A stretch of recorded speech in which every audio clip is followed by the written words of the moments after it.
kalau bicara soal demonstrasi tadi sebenarnya sudah saya tanyakan kepada Bang Pigai begitu ya, bahwa ingin melindungi bahkan aktivis dan juga LBH dan juga NGO dimasukkan ke dalam prolegnas, ada undang-undangnya nanti. Nah, kalau bicara soal demonstrasi, Mbak Audrey, apa yang Anda highlight pada demonstrasi yang baru saja terjadi beberapa waktu lalu?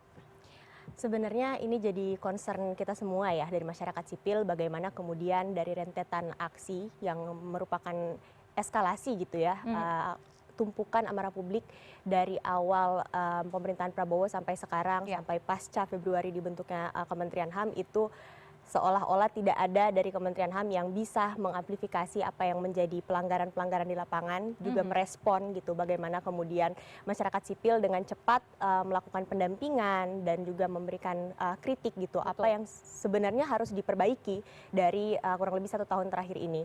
Nah, berbagai pelanggaran yang bisa kita lihat gitu ya, terpampang nyata tidak hanya di berbagai laporan yang disusun oleh teman-teman organisasi masyarakat sipil, Ya. tapi juga terpampang nyata di media, dan itu realita yang kita ketemui gitu sekarang.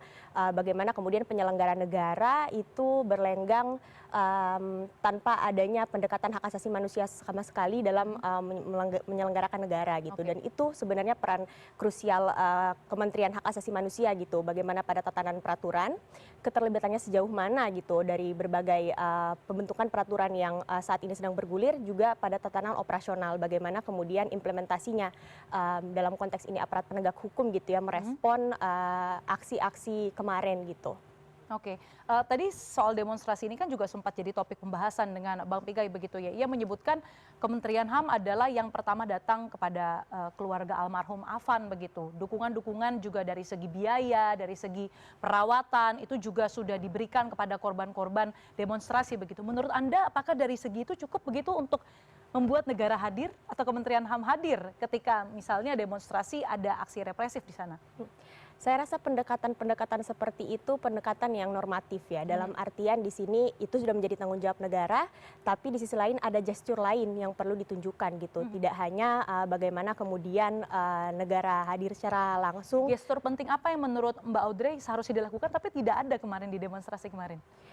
Kalau kita berbicara soal demonstrasi yang terjadi, itu masih ada ratusan orang di dalam tahanan. Dan kemana Kementerian HAM Oke. dalam konteks tersebut?